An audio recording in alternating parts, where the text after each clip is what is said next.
Mr. Chancellor, I now call into session this convocation of York University. Please be seated.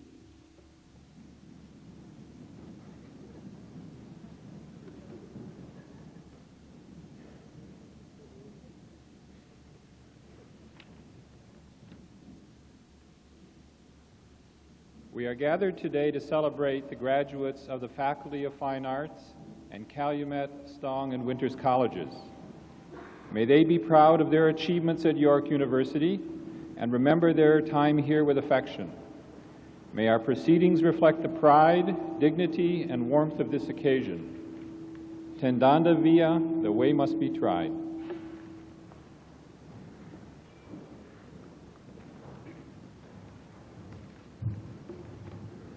Susan Mann, the President and Vice Chancellor of York University, will now address convocation.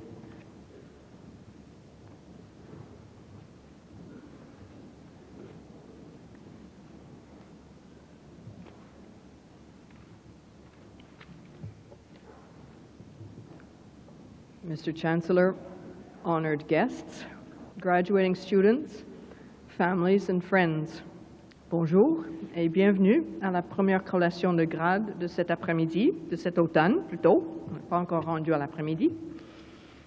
I'm pleased to welcome you to this celebration of our graduates, celebration of York University and of the richness of its scholarship, its teaching, and its programs, and a celebration of the guests today who are family and friends of our graduates, and we are all grateful for your support.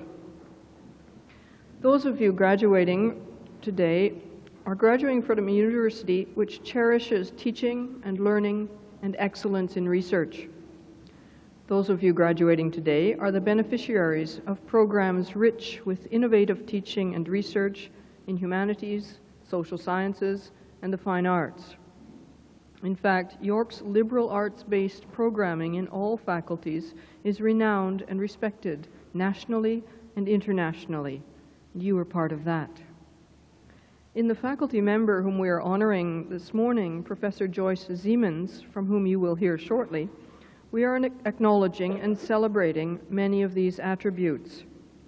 Her contribution to the university and to research in art history, her leadership in the Canadian arts community, her teaching and administrative achievements. This year, she occupies the Robarts Chair in Canadian Studies, and since Canada has been very much in the news recently, that's what I want to talk about as an historian and as a Canadian. Canada's future is in your hands. You are the ones who will take the wrenching experience of the Quebec referendum and do something positive with it. I like to think that your studies at York will assist you in your task, that indeed those studies will take on an added value over the years as you experience growth and change in your personal lives, in your work lives, and in your lives as citizens. Start with an experience that some of you must have known as students. How many of you experienced a close call in an examination or an assignment, just barely making it through? You're not going to admit it on a day like this, are you? But I did see a grin or two. You must know the experience. If you know the experience, then you've gone through the very stages of reaction that our country is going through. Shock, when you got that 51% on some examination.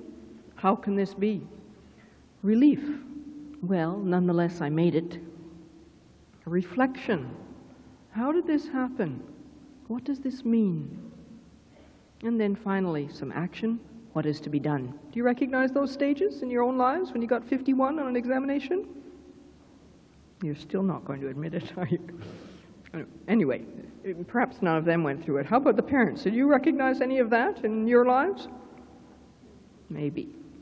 In any case, this is what the country is now going through. And because I suspect some of you do know this in your own personal experience, you're now going to have to help the country. We're all going to have to help the country to go through these stages. In those stages, shock, relief, reflection, action, the crucial one, to my mind, is the reflective one, the one we risk omitting as we rush to do something. In order to reflect, you need all the training you've had in your studies at York: philosophy and history and literature and aesthetics and culture, psychology and sociology and political and economic behavior, mathematics and logic. In order to reflect, you need all the values that have sustained your studies at York. Those values are Canadian values: tolerance, respect, moderation, accommodation, understanding. Your university thus reflects your country. The growth of York corresponds to the growth and change of Canada in the last 35 years. Just as newcomers have come to Canada from all over the world in search of a decent life, a better life, founded in our Canadian values, so the children of our newcomers have sought out York as an appropriate place to study. In our teaching, in our research, in our interactions with each other, we confirm those values. We pass them on to the next generation. We pass them on to you. Those values have grown with the growth of Canada. Our history has made us what we are. To have held together French and English, whose European heritage was one of mutual distrust, to have held a giant power to the south at bay, to have integrated millions of people from war, poverty, and fear-ravaged countries into a peaceful, prosperous, and fearless society, and to be recognized worldwide as sensible and sane and reliable, this is a monumental achievement. It's a Canadian achievement. It'll be your task to maintain that achievement. Values such as ours are never permanently assured. They are always being tested. They are never guaranteed. Working out their implications in daily life, in the work world, in the political world, is one of the hardest tasks going. So we send you off with an even more difficult task than the ones your professors assigned to you over the last 3 or 4 years of your studies at York. Today, we celebrate your splendid achievement in fulfilling the university-imposed tasks and in absorbing York values, Canadian values, in your student life. Today's celebration is a great vote of confidence in you, 100% vote, not a 50.6 or 49.4 vote. It's a 100% vote of confidence in you and in your future. And as you construct that future, necessarily different from the present, do remember York. Just as you will alter and improve Canada, so we will alter and improve the education we will be offering to subsequent generations of students. We may be calling upon your help, just as you will call upon your York training as you shape the future. On behalf of York University, I congratulate you on your personal achievement. We know you will make great things happen. Bravo and bonne chance.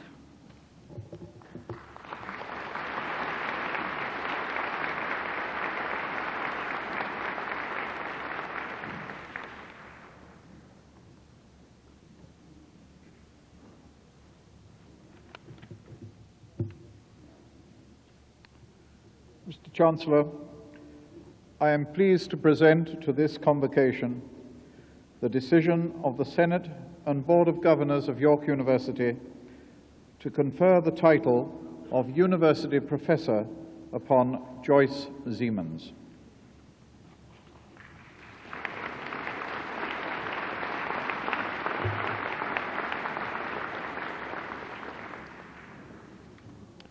Mr. Chancellor, Professor Joyce Siemens studied art history at the Courtauld Institute in London and subsequently received degrees in French and art history from the University of Toronto. From 1966 to 1975, she taught art history at the Ontario College of Art, where she also chaired the departments of art history and visual art. She moved to York University in 1975 as chair of the visual arts department, became Dean of the Faculty of Fine Arts 10 years later, and in 1988 she was appointed Director of the Canada Council. Since completing that arduous task, Professor Siemens has been Acting Director of the Graduate Program in Art History at York, Co-Director of the Graduate Program in Arts and Media Administration, where she continues to serve, and she currently holds the Robarts Chair in Canadian Studies. Professor Siemens' rapid progression from departmental chair to dean of a faculty that is internationally prominent for its range of programs integrating and balancing practice and theory, to the Canada Council with unique responsibilities for guiding the development of the arts in our national life, reflects the recognition which she has achieved both for scholarly brilliance in her own field and for the quality of her work in cultural policy. To the administrative challenge provided by the Deanship of Fine Arts, Professor Siemens brought an energy and a determination to achieve that balance between the perspectives of the theoretical and the practicing artist, which forms the original commitment of the faculty. In strengthening the academic programs in the faculty, she applied her own perspective of the importance of art as intellectual creation. And in extending the connections of her faculty with the rest of the university, she applied her urgent sense of the social importance of art in society. Invited to take up the directorship of the Canada Council, Professor Siemens continuously reminded the Canadian public and its public servants that the arts are integral to Canada's prosperity agenda, and their worth must be measured not only in economic dividends, though those there may be, but in terms of their contribution to the enrichment of our lives and the life of the imagination. During her term as director, her vision and leadership led to a number of new initiatives designed to ensure that the Canada Council, through its policies and programs, would be better positioned to reflect the realities of artistic practice in Canada in this decade and into the next century. Among the most significant of these was the acknowledgement of Canada's cultural diversity and the development of policies and strategies to ensure that the Council would serve all professional artists. Under her leadership, the Council published the report of the Advisory Committee on Racial Equality in the Arts, appointed an equity coordinator, and established internships to assist Canadian artists of all racial and cultural backgrounds. In short, Professor Siemens' passionate advocacy revitalized the Canada Council and left it better able to respond to the continuing evolution of the arts in this country. Professor Siemens' scholarly career has illuminated the work of a number of Canadian artists. Her exhibition, Jock MacDonald, The Inner Landscape, 1981-82, and the subsequent monograph, Jack MacDonald, presented in a definitive way the culmination of many years of researching the life and work of one of Canada's finest artists. Professor Siemens' exhibition, New Perspectives on Modernism in Canada, Kathleen Munn and Edna Tayson, 1998-1990, and its companion exhibition catalogue, rediscovered and documented the work of these two unjustly neglected artists and reassessed their place in the shifting cultural and aesthetic values of the Canadian artistic community in the first half of the 20th century. As the result of Professor Siemens' scholarship, these two artists are now acknowledged to have been of groundbreaking importance in the development of Canadian art, and in the realm of historical discourse, Canadian art historians have begun to revise assumptions about the nature of art history and how it is written. Following the conclusion of her term as director of the Canada Council, Professor Siemens continues to exert an influence both nationally and internationally in the arena of public policy. She was visiting scholar at the University of California at Los Angeles in 1993, and her experience in cultural policy has resulted in her publication, Arm's Length Funding, in the volume Free Expression, Public Support and Censorship, examining government's role in the arts in Canada and the United States. Her formal research project for her tenure as Robarts Chair is titled Canadian Cultural Policy in a Globalized Environment. Goethe, Mr. Culture of the late 18th century, in remarking that art is long and life is but short, says nothing of the treacherous shoals of experience through which Professor Siemens has steered so courageously. But he does remark on the difficulties of judgment, which he has exercised so carefully. And he also notes that opportunity is fleeting. Mr. Chancellor, I present to you Professor Joyce Siemens, Scholar of the Arts an administrative force in the evolution of Canadian cultural policy, who has made the most of every opportunity available to her, for the title of University Professor.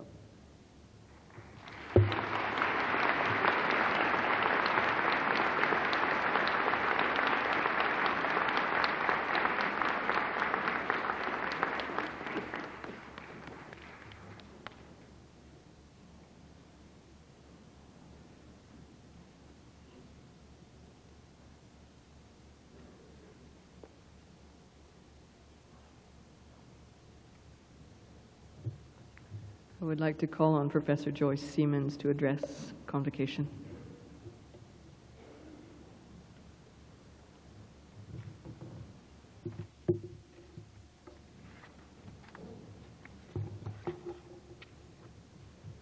Madam President, Mr. Chancellor, esteemed colleagues, and most importantly, graduates and your families.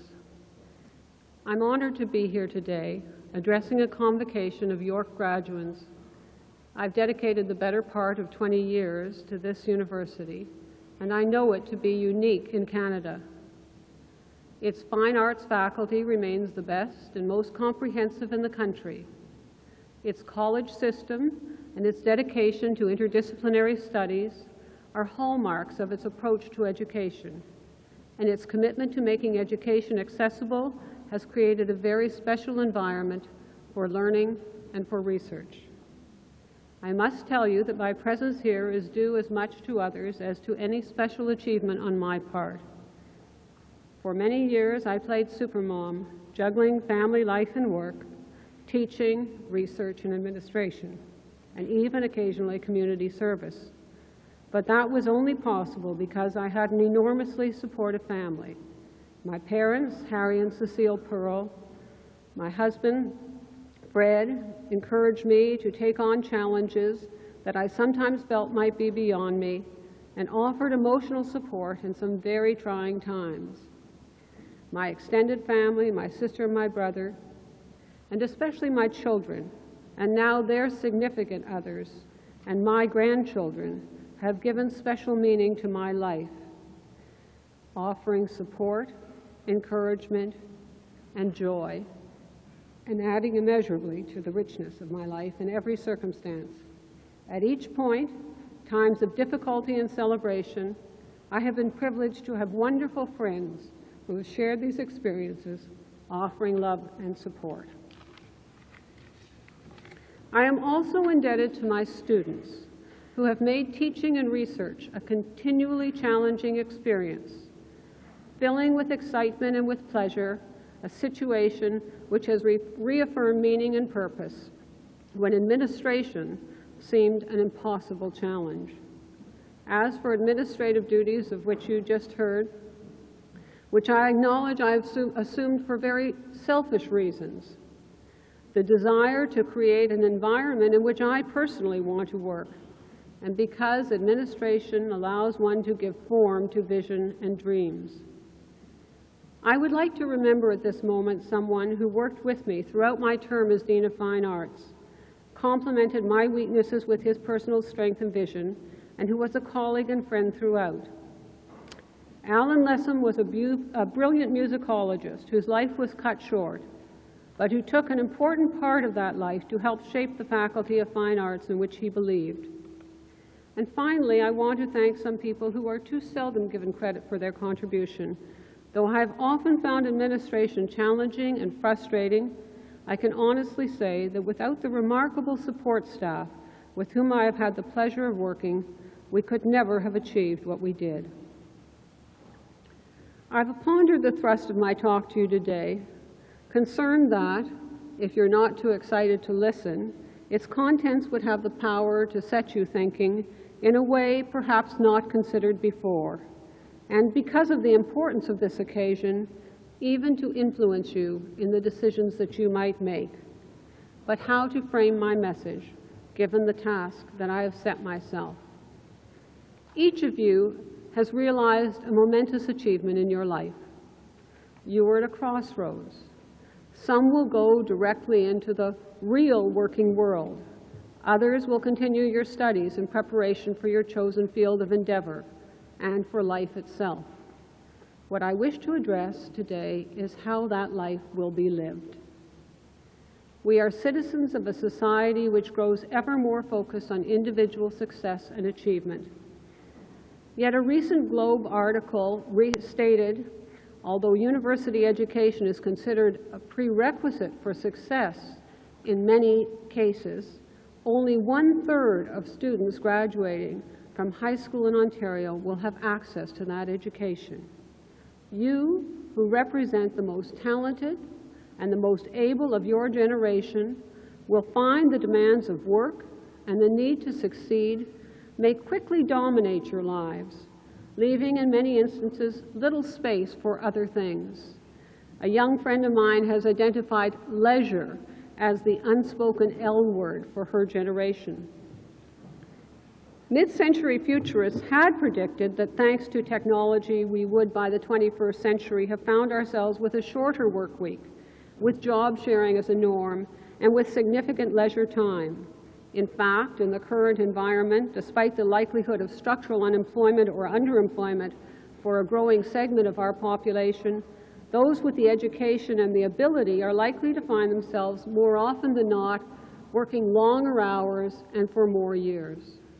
For the short term at least, that work may occur in pressured environments with the prospect of several career changes during one's working life, and with little time available to consider engagement with the world around us and its problems as a priority. With the exponential increase in the quantity of information and the pressure to master it, time for consideration of our identification with community, its opportunities and its needs, is often frustrated. Moreover, many contemporary experts in this increasingly globalized environment find that their sense of identity is less frequently rooted in community or nation, as they are called upon to identify with those multinational enterprises and institutions which call no particular place home. What are the values that underpin our society, and how do we ensure their maintenance in an environment in which even the World Economic Forum's World Competitiveness Report this year asks whether everything needs to be sacrificed on the altar of competitiveness, and whether there is a breakdown point where the pursuit of efficiency threatens the very survival of companies and countries alike. According to Northrop Frye, there is a world that we see around us, and there is a world that we make for ourselves and want to live in, a world governed by a vision of the arts, and similar areas of knowledge are the instruments to make this happen. In The Educated Imagination, Frye argued for the need to re-educate society, to find the site where artists and poets can be heard.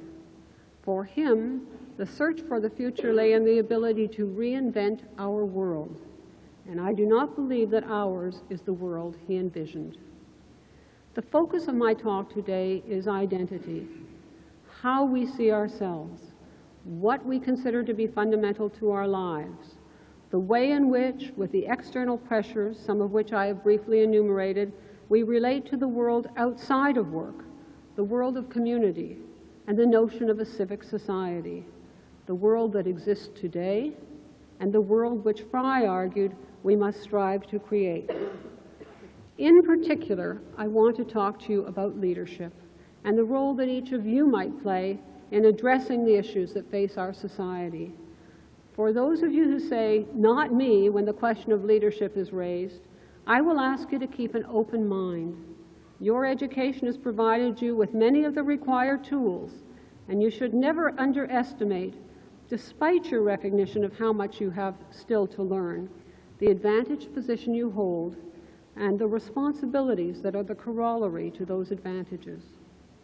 Speaking in the 1990 Massey Lectures, renowned scientist Ursula Franklin proposed what she called the earthworm theory of social change. Social change will not come to us like an avalanche down the mountains. Social change will come through seeds growing in well-prepared soil. And it is we, like the earthworms, who prepare the soil, we also see thoughts and knowledge and concern. We realize there are no guarantees as to what will come up, yet we do know that without the seeds and the prepared soil, nothing will grow at all. I am convinced that we are already in a period when this movement is becoming more and more articulate. But what is needed, she says, is a lot more earthworming. Margaret Mead put it very eloquently: never doubt that a small group of thoughtful, committed citizens can change the world. Indeed, it is the only thing that ever has. It will come as no surprise for those of you who know me and my background as an art historian, interested particularly in those who explored new ways of making art in the context of 20th century discoveries in science, technological change, and the political environment, that I consider artists to be among the most important, if often least recognized, leaders in society. Throughout prehistory and much of recorded history, the pictures of the world put forth by individuals have come from two primary sources: their own imaginative constructions and the images shaped by the art and mythologies of their society. In recent times, a different set of cultural stories has increasingly taken over. The creations of the media and the successful products of the consumer society have come, for many, to crystallize notions of heroism, beauty, and the good life. Children today in many countries move more comfortably through the worlds contrived by Walt Disney, George Lucas, or Jim Henson than through the realms of mythology, religion, or literature, or the Canadian experience which our writers and artists have created. Yet there's little new in those images, and few tools to allow us as Canadians to address the crucial issues that we face. On the other hand, just 2 weeks ago, on podia in Montreal, Toronto, and Ottawa, where I was, it was our artists, our writers, and our singers who gave voice to the rallies of Canadians calling for renewal of their country. It was artists whose words and whose melodies shaped and expressed the feelings and beliefs of Canadians on both sides of the referendum debate. For the arts represent the most profound means to an identity. In his 1993 Creative Minds, and more recently in Leading Minds, Howard Gardner speaks to the nature of leadership and the different ways in which the artistic, academic, and political leaders of the 20th century have shaped our way of knowing and our view of the world. According to Gardner, the capacity to lead is commensurate with the story told. It is the uniqueness and the power of that story which influences people and can, in the most unusual circumstances, force them to redefine their view of the world. While most political leaders relate their stories directly to their audiences, artists and creative leaders exert their influence indirectly through symbolic products which they create. Comparing the role of the artistic or indirect leader with that of the political or direct leader, Gardner suggests that artists, scientists, and scholars have the advantage of greater time for reflection and revision, and that more often their impact, though slower to emerge, proves more enduring. I urge you to recognize your own leadership potential, and particularly in the context of a convocation in which there are so many fine arts grads, to realize that the arts are a crucial element in any civilization, and that our understanding of some of the most important ideas which have shaped our century has come through artists. Attempting to define how art affects us in his poem Against the False Magicians, Thomas McGrath tells us first what art is not. The poem, he writes, must not charm us like a film, nor like the fact. The poem, that is art, is able neither to lull us through the movie's escapist ritual of the false imagination, nor to negate the power of reality, For as the poet says, a warship can sink a circus at 40 miles. What then is the role of art in this contemporary world of civil conflagration abroad and closer to home, of societies in which what my colleague Barbara Goddard has described as the humanistic discourse of balance and harmony and nationalist discourse of self-knowledge, which have until recently prevailed and which have provided a place for the arts, are rapidly disappearing, where the notion of a civic society seems more and more an unsustainable dream. Let us be clear. The arts are not only for communicating ideas, they are ways of having ideas, of exploring experience, and of fashioning our understanding of it into new forms. The ideas developed in poetry or music are not translated from ordinary language into poetry or music. They are essentially poetic or musical ideas and cannot be rendered so exactly in any other form. Thus, the arts are ways in which we move from merely enduring experience to understanding and controlling it. They also empower us, as Fry has suggested, to develop new patterns and structures, to innovate, to put old ideas together in new ways, or to create new ones, to offer new insights and visions of truth about the world and the human condition. Playwright Tony Kushner, author of Angels in America, defines the poem, that is art, as the locus for a difficult kind of hope. It is the poem that provides the proper charm, spelling resistance and the living will to bring to dance a stony field of fact and set against terror, exile, or despair the rituals of our humanity. In a world where the bottom line is more and more defined by short-term economic measures rather than the public good, where we each run the risk of losing our humanity in the struggle to keep up, the engagement with art, with the artist's vision, and with imagination can offer new and critical meaning to our lives, a way of dealing with private and public, self and other, making it possible to contest, to imagine, to dream, and to feel the poetry of the world and the poetry of struggle, to realize the potential for each person for poetic identity. In his memoirs, Robert Fulford quotes the business teacher who taught him, he said, the only interesting idea he learned in high school when the teacher informed the class that the purpose of economic activity was to support society, so society could support the arts. The arts, in turn, he said, made life worth living, thus justifying all the attention we give to the economy.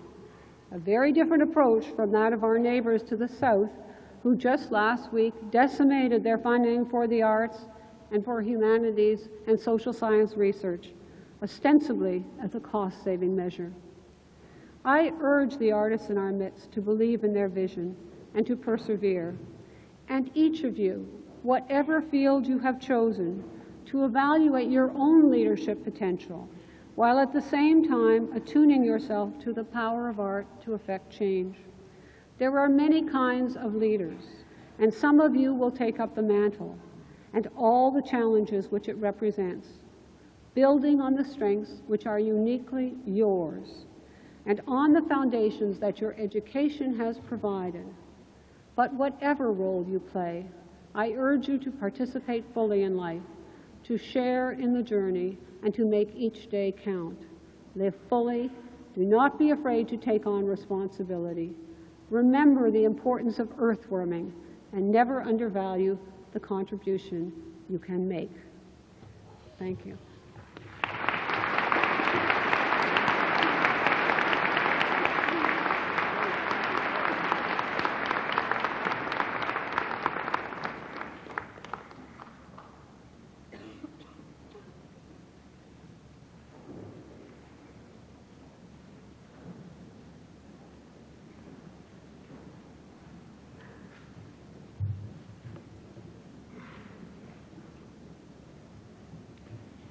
Candidates for the following degrees, please rise. Bachelor of Arts in the Faculty of Arts.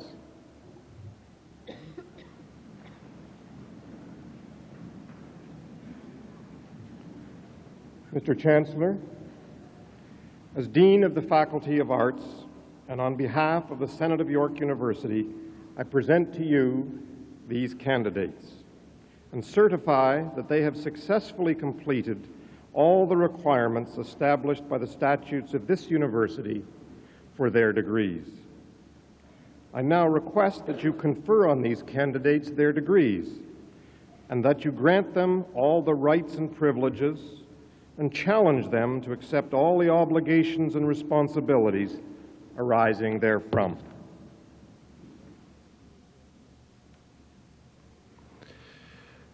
As Chancellor of York University, by the authority of the powers vested in me, I hereby confer upon you the degrees to which you have demonstrated your entitlement to the satisfaction of the Senate.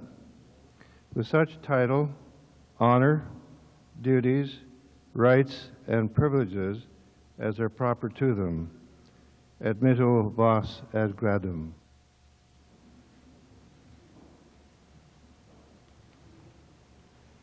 Candidates will please be seated.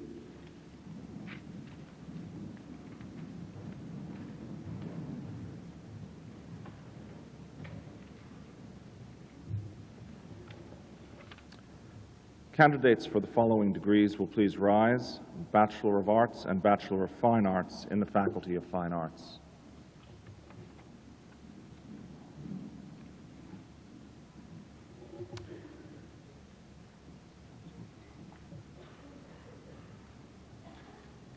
Mr. Chancellor, as Dean of the Faculty of Fine Arts, and on behalf of the Senate of York University, I present to you these candidates and certify that they have successfully completed all the requirements established by the statutes of this university for their degrees.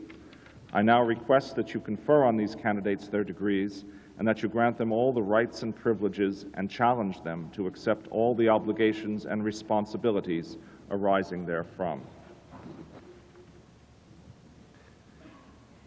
As Chancellor of York University, by authority of the powers vested in me, I hereby confer upon you the degrees to which you have demonstrated your entitlement to the satisfaction of the Senate.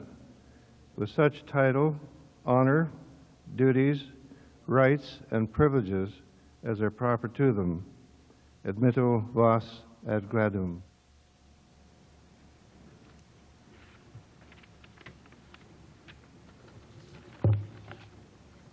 Candidates will please be seated.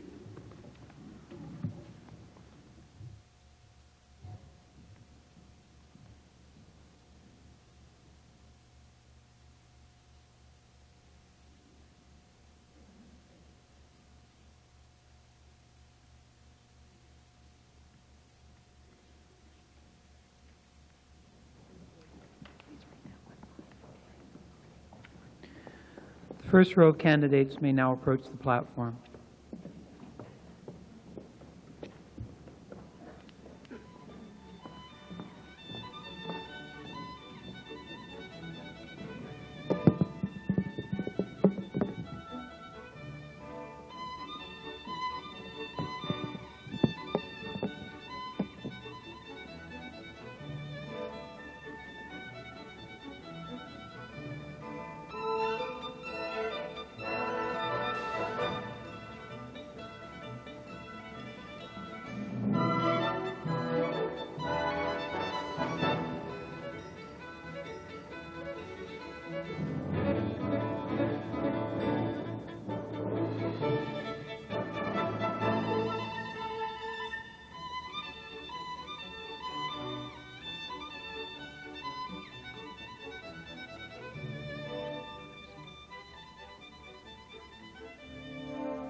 Candidates from Stong College, Faculty of Arts for the degree of Bachelor of Arts.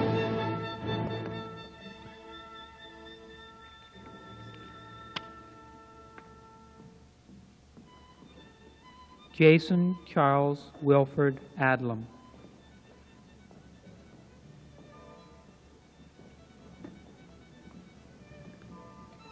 Valeria Francesca Alati.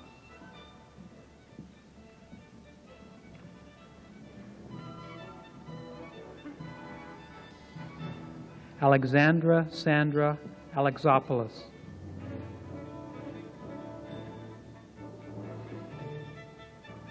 John Amato.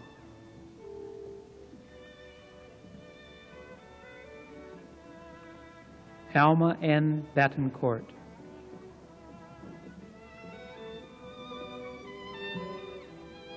Patricia Joanne Bizzato.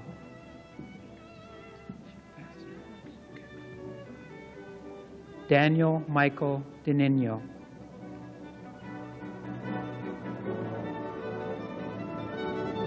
Oliver Anthony Fernandez. Anna Floros.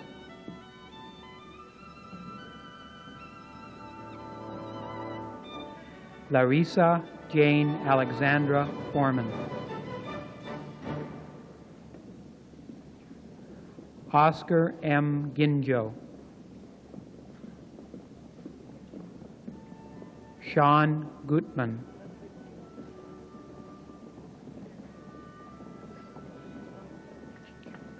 Leslie Louise Machicho Kai.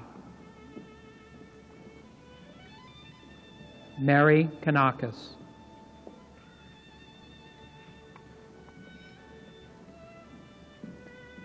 Paulo Michael Lasivita.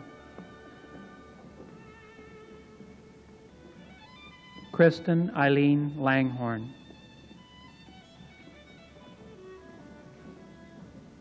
Kimberly Ellen Latvinen. Marisa Leonardi.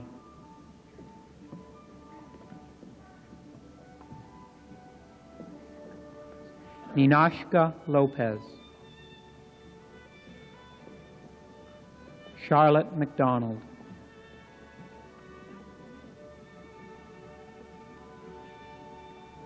Christine Malinak. Colette Martin.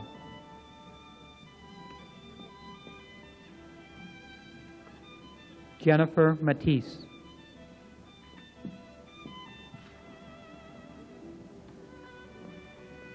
Patrick Francis McCormick.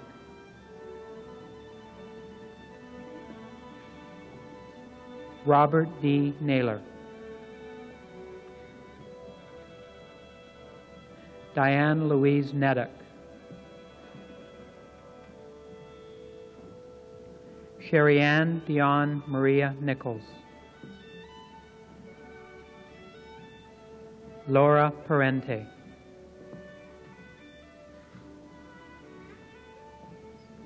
Basil Anthony Pastilli.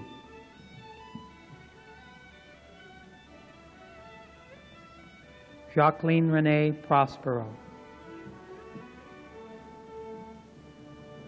Kelly Ann Reno. Alicia Michelle Rieger.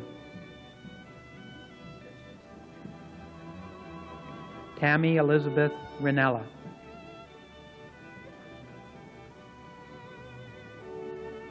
David M. Rotella, Jr.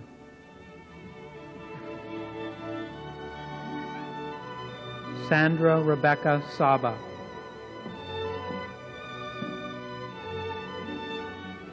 Mary Sanfilippo.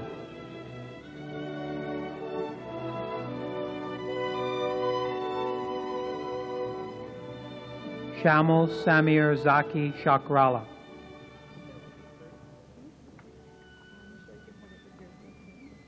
Michelle Jennifer Silverman.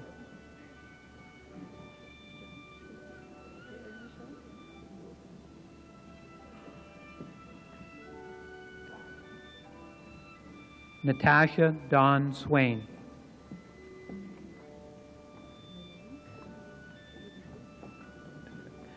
Merlani Mercado Tapang.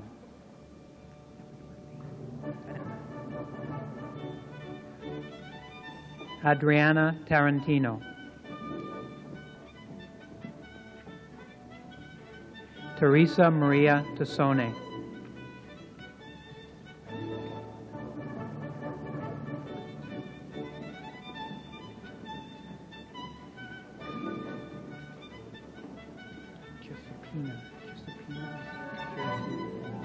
Giuseppina.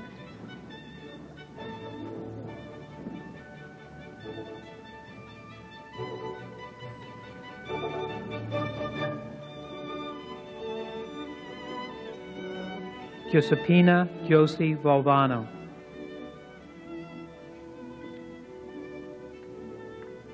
Heather Lynn Wagner.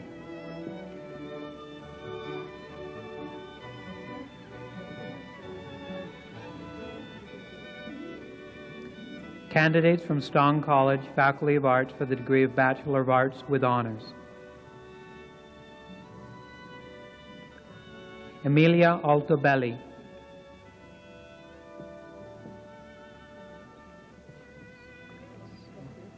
Maria Rosario Bellissimo. Cynthia Louise Brooks. Elena Denese. Jennifer Ann Desson. Diane DeMeo.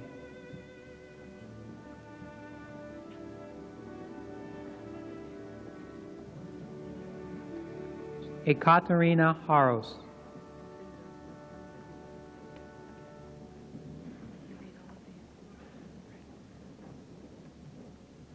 Natalie Michelle Hiltz, Honors Graduate BA, Summa Cum Laude, Dean's Honor Roll, Fitness Assessment and Exercise Counseling, Master's Award for Academic Excellence, Stong College.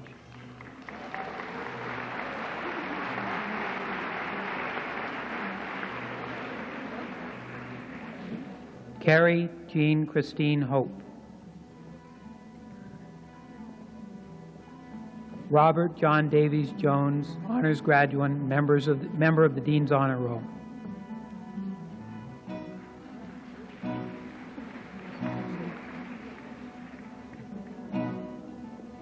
Faiza Khalid Khan.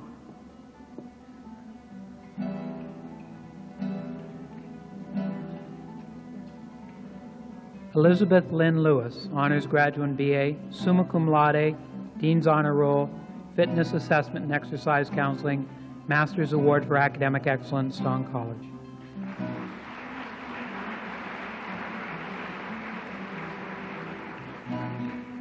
Linda Marie Leet.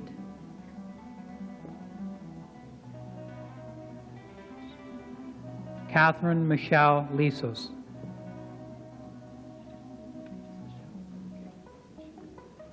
Michelle McGuire. Rosanna Mazzone. Mark Daniel Mazzapelli.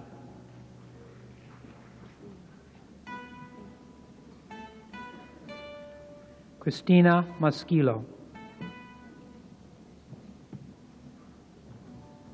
Susanna Navarro.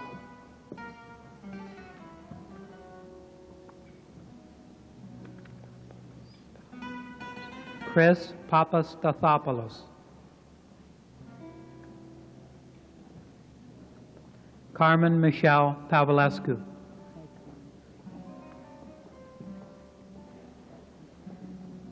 Sean Adrian Ralph. Nadira Rickford.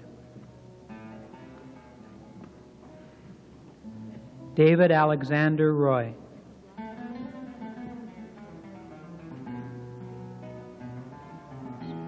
Gregory Danielle Rusnell.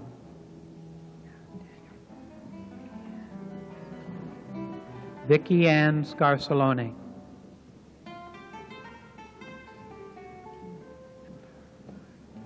Maria Tarantini. Sarah Marie Tielli. Brenda Weaver.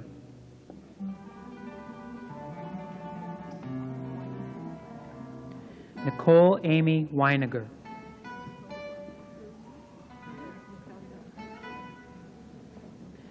This concludes the inception of candidates from Stong College.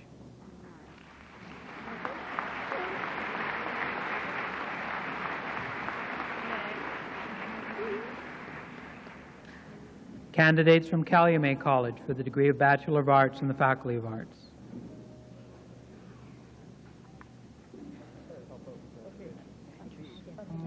Hannah Aegis.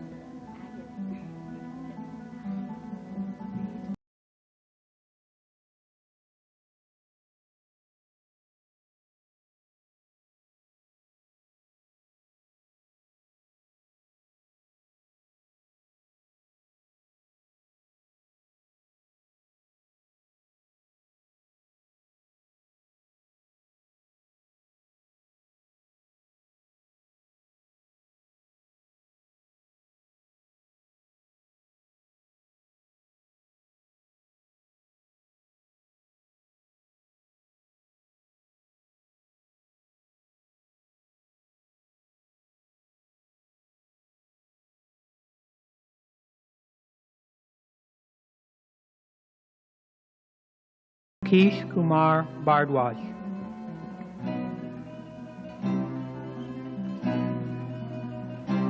Sonia Rashri K. Beam.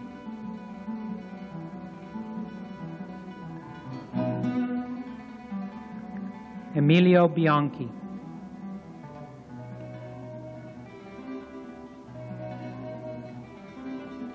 Stephen Frank Carinci. Chamyu Chan.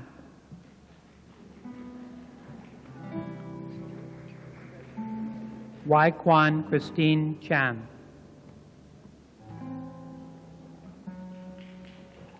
Ronald Chung. Wilson Chu.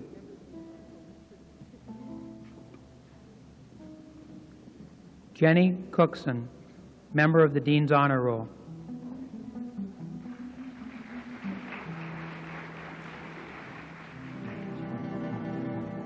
Sandra Coltrera.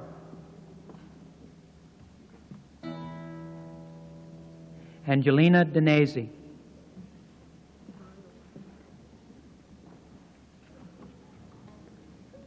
Mario A. Danieli.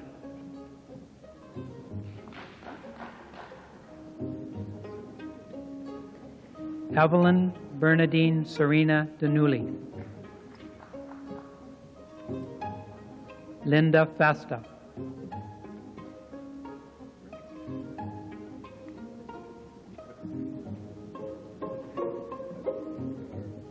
Christopher Ian Fraser.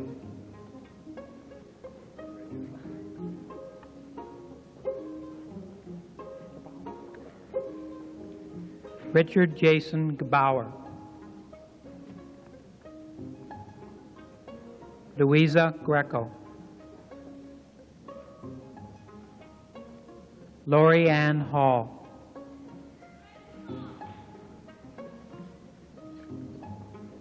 Jason Douglas Hayward.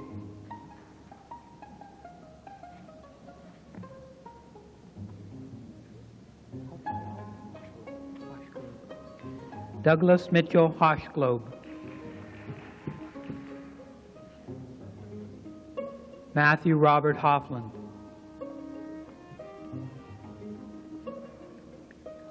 Rocco Ricardo Imperiale.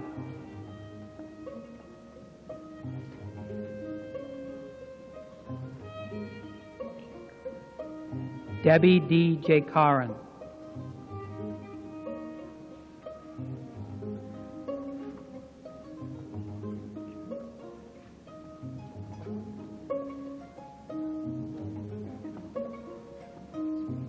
Matthew Yakubowicz Healy.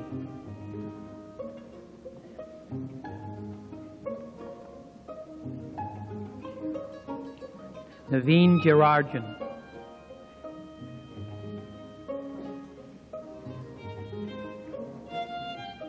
Maria Karahotsitis.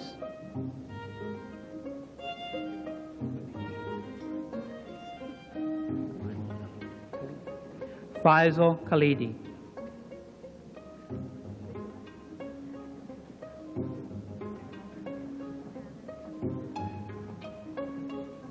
Pratana Kamsisavati.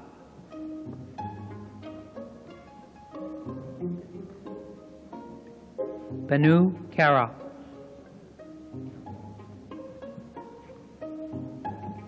John Andrew Kurtz.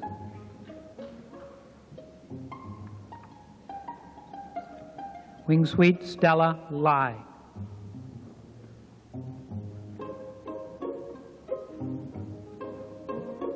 Emily Mei Lau.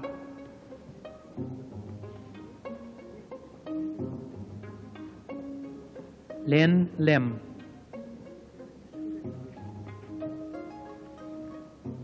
Gary Kaiwai Ling.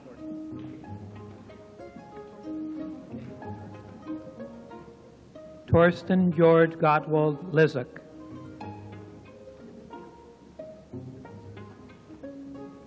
Timothy Richard Liu.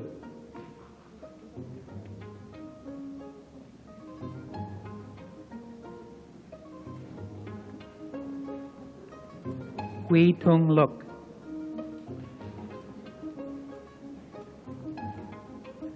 Lawrence Wyman Mack.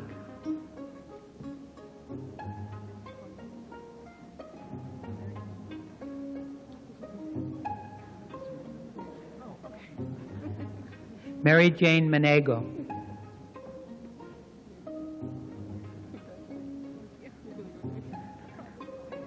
Marian Christina Marinardo.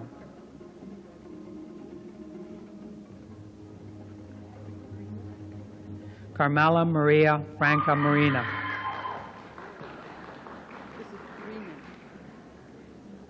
Rena Metz.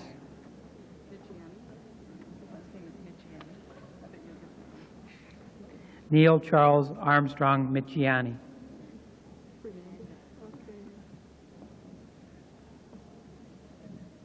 Fernanda Minadio. Carrie Lynn Montgomery.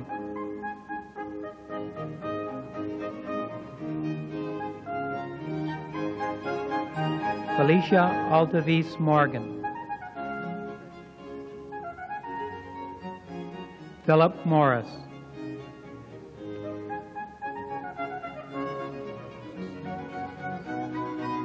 Cecilia Wingsy Mui.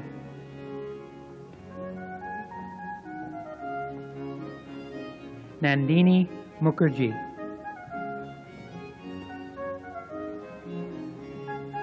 Selena Paul Peter.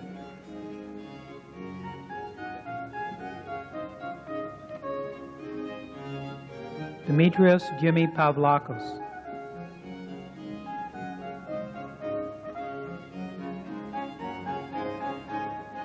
Michael Raymond Pino. Nicoletta Rollis.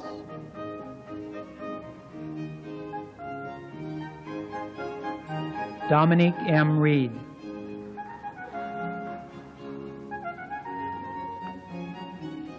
Angela Christina Russo.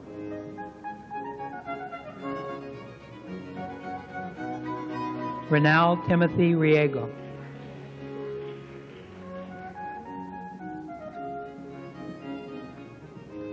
Patricia Ewan Bai Tai. Dennis Tam.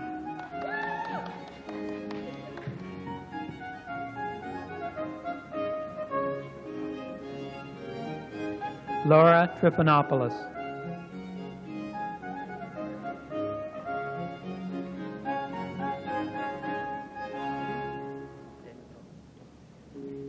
Daniel Toe.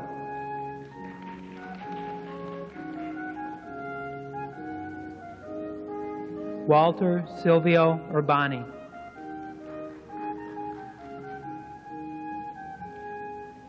Craig Campbell White. Kenny Wong. Karen Puyen Jung.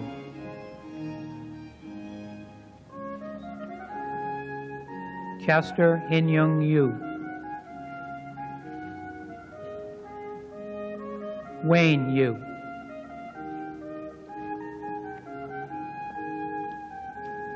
David Levy Zinman.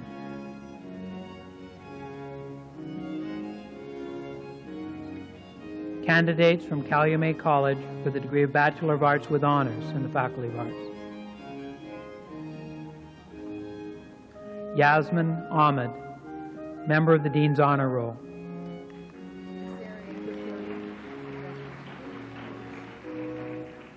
Desaria Alves.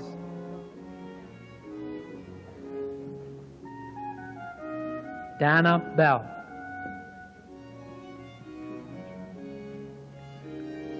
Karanjo Brar. Lorraine Brasil.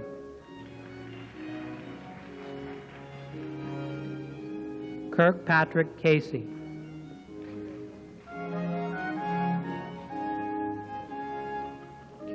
Fina Tak-Ying Ching, member of the Dean's Honor Roll.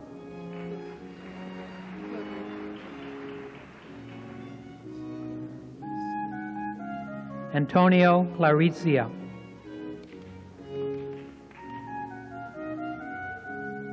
Triana Clark. Damon Clark.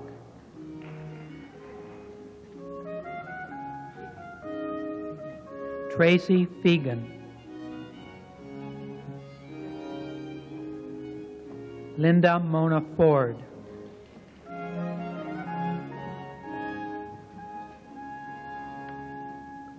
Simona Galante.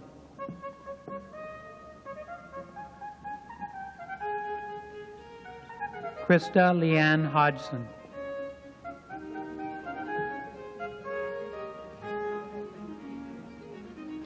P. Clayton Huggins. Barbara Christine Hummel.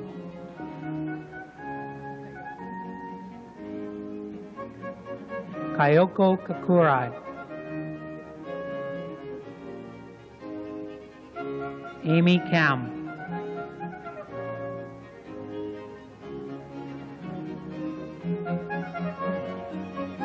Brian Kramer.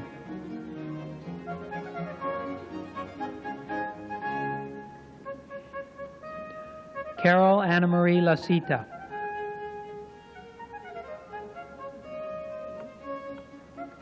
Rosella Leonetti. Crystal Lee Mills.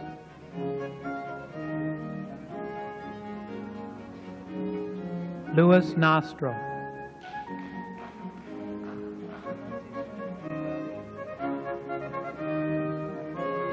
Lydia Novogradic.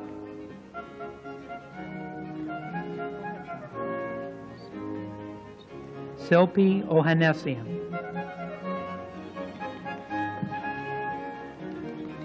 Suzanne Marie Willette.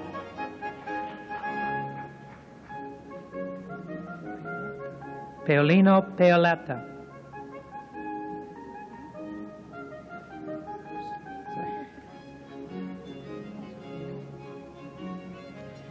Tina Diane Pasafiume, member of the Dean's Honor Roll. Despina Petroneus.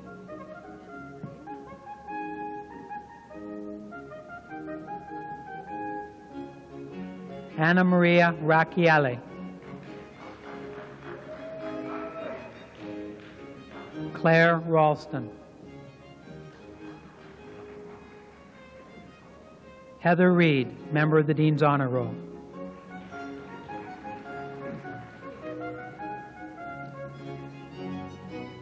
Gabriela V. Riviero.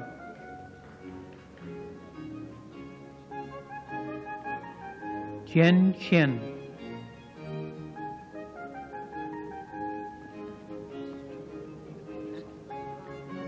Steve Stojanovsky.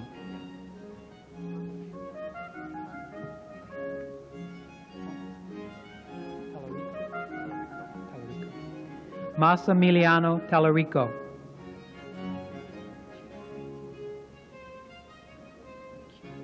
Chi Wee Tan, Tin Van Tang,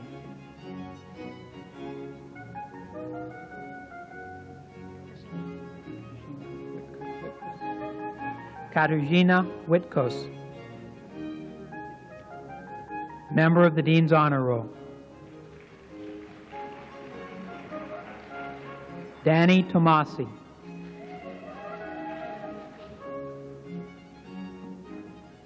Kinhang Brian Wong, member of the Dean's Honor Roll.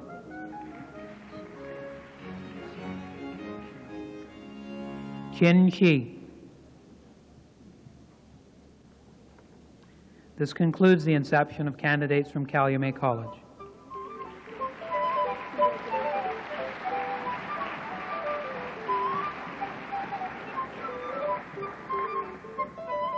Candidates from Winters College for the degree of Bachelor of Arts in the Faculty of Arts.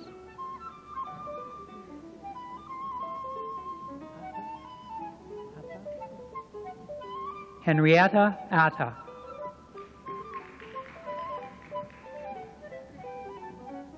Kristen Lee Briggs.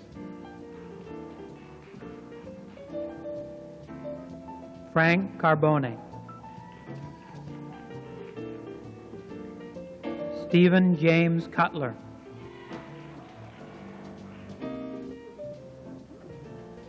Denise Nicolette Dragani.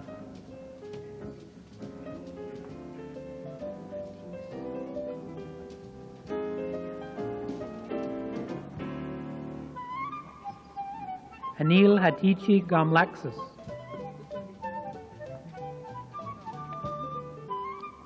Donna Jerome.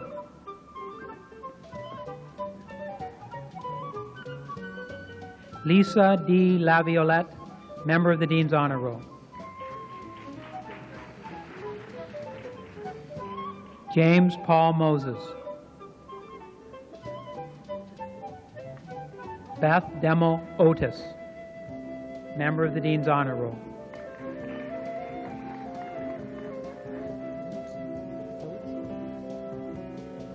Vanessa Laura Paruzza. Francesca Provenzano. Michelle Ramatar.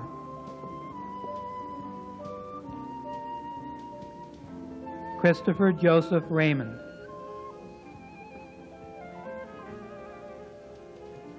Ida Maud Smith.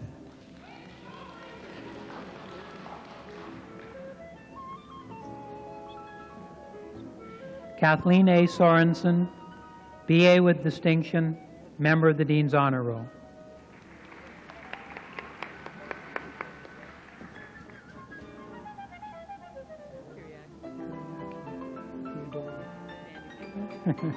Sandy Theodoro. Andrea Woodstra, member of the Dean's Honor Roll.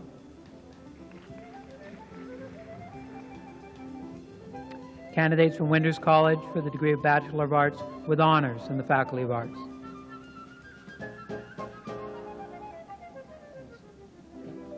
Geist. Evan J. Geist. Morella Rita Guido.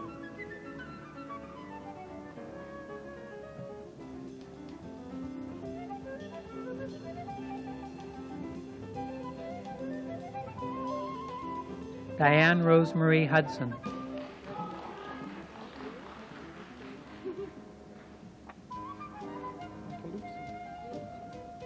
Leah Martelluzzi.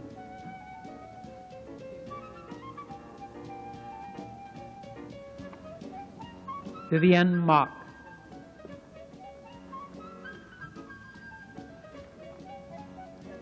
Michael Edward Martin.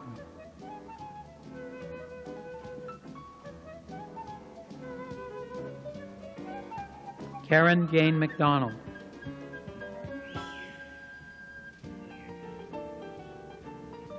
Rita Rosemarie Roach.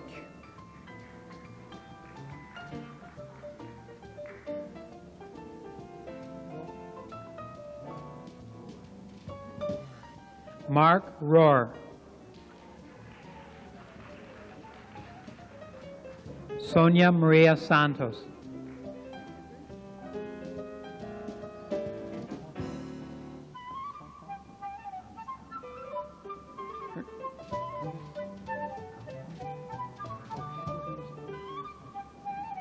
Edward Ernest Valentine Sator.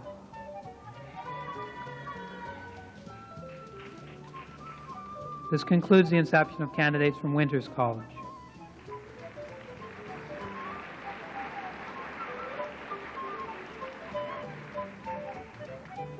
Candidates from the Faculty of Fine Arts for the degree of Bachelor of Arts with Honors. Nancy Botero.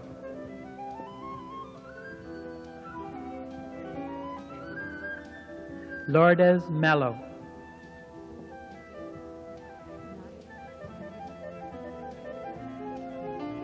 Nadia Salerni, member of the Dean's Honor Roll.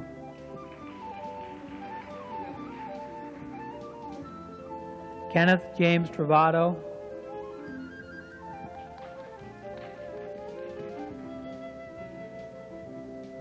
Candidates from the Faculty of Fine Arts for the degree of Bachelor of Arts, Bachelor of Fine Arts with Honors.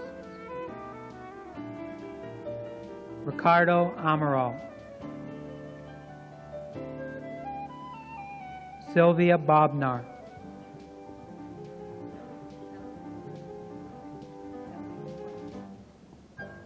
Ellie Brown.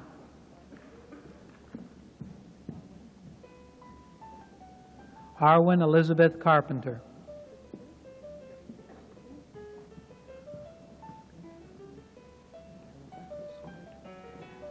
Christopher John Cothray, recipient of the Carabecus Award.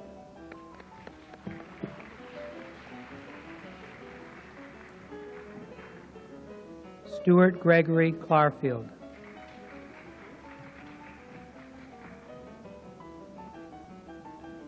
Marie Kathleen Dahl.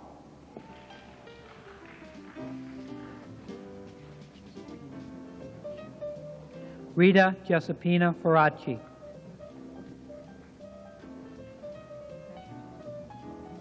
Sandra Genoa.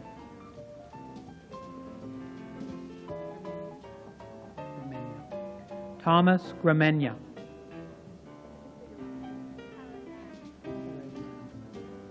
Patricia Allison Carayan.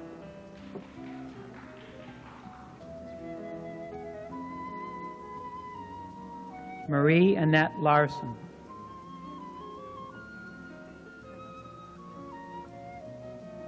Anne-Marie Dawn Lith.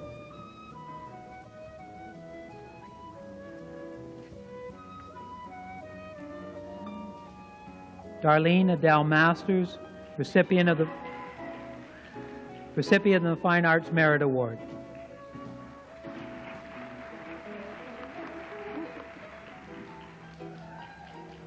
Scott Andrew McLaren.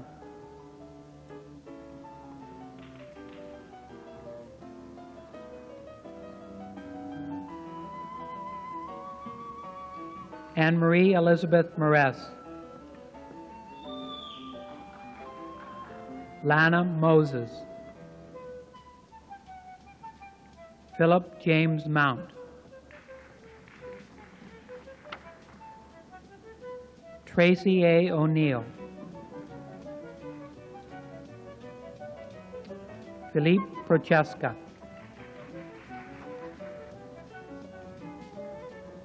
Lorraine Bernadette Quirk. Evan Paul Ritchie.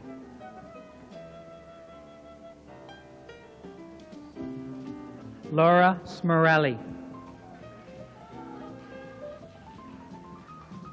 Leslie Ann Walters, member of the Dean's Honor Roll. Alexa Venice White.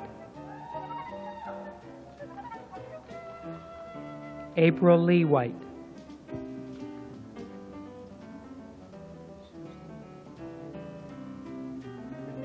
Susie Uremian. This concludes the inception of the candidates from the Faculty of Fine Arts.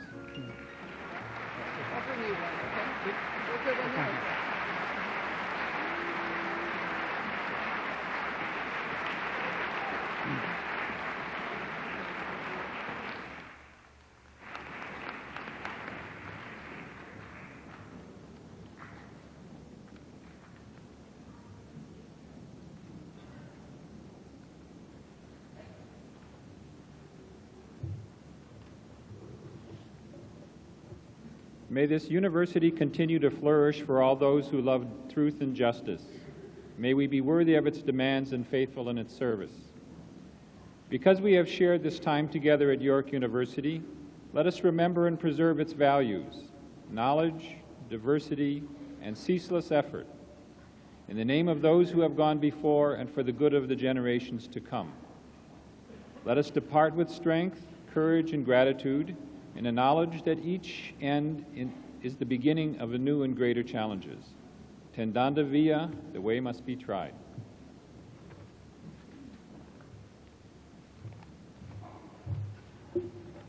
I've been asked to remind you that all graduates and guests are invited to the faculty and college receptions immediately following convocation. The locations are specified in the convocation program. After the academic procession has left the main aisle, would you please wait to be directed out of the hall? This convocation of York University is now dismissed.